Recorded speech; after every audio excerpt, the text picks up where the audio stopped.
Hello, I'm Bob Woodard, Chairman of the Dare County Board of Commissioners. I believe it's important that I come to you on a regular basis to provide an update on the work that's being done to keep our community as healthy and safe as possible. Since my last update, we had Tropical Storm Isaias threaten our area, and a mandatory evacuation was necessary for Hatteras Island. Thankfully, our area had minimal impacts and was spared the devastation experienced in other parts of North Carolina and our neighbors to the north.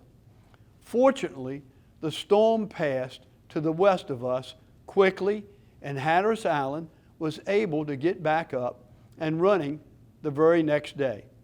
Please remember, it's early August and the height of hurricane season is still weeks away. So stay prepared and make sure you have a plan in place for when the next storm may come. Keep in mind that sheltering options will be limited because of the COVID crisis. Rather than relying on access to a state-operated shelter, it's better to make arrangements to stay with family or friends if at all possible.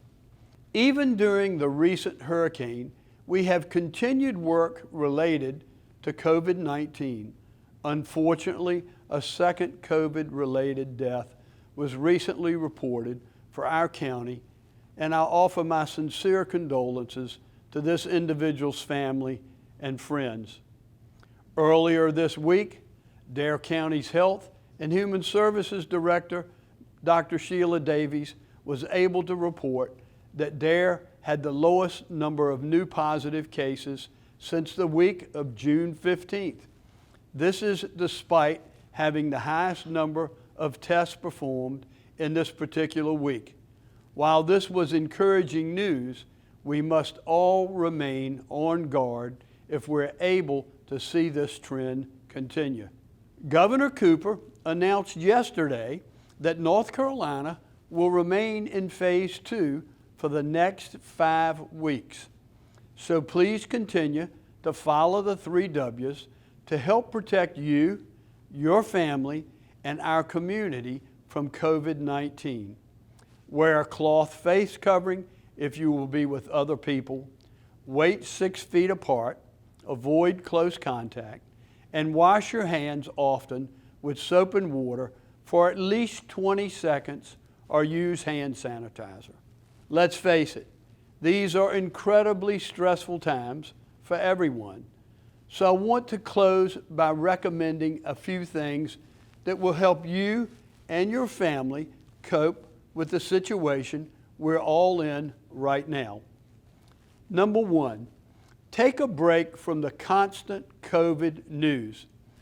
This is particularly important for our children that we limit their exposure to the news and discuss with them the things they are hearing in an age-appropriate way. You and your kids will both benefit from some planned diversion from the news, like playing a board game, doing a puzzle, reading a book, or tackling a new project around the house. Anything that is unrelated to the coronavirus coverage will provide a much-needed diversion. Number 2, connecting with others is so important right now. So please reach out on a regular basis to your family and your friends. And if you know someone who is all alone, please check in on them. Making these human connections will help us all deal with the stress of this pandemic. Number 3, exercise regularly. Even though the gyms are closed, those of us who are healthy will benefit from simple exercise activities we can do at home or in our neighborhoods with social distancing. Things like walking, running, or even just playing with the kids and pets.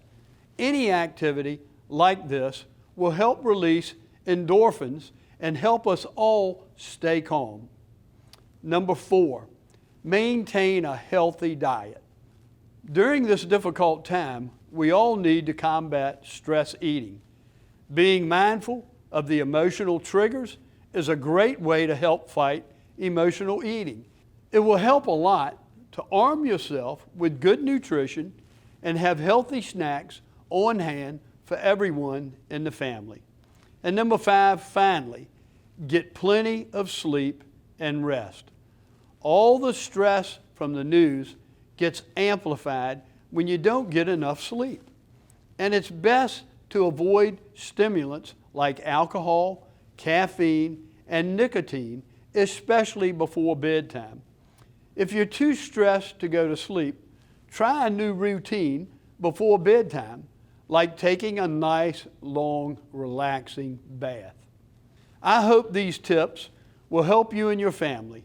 Dare County will continue to keep you informed as we all work together for the health of our community with kindness and compassion. Please stay safe and healthy. God bless.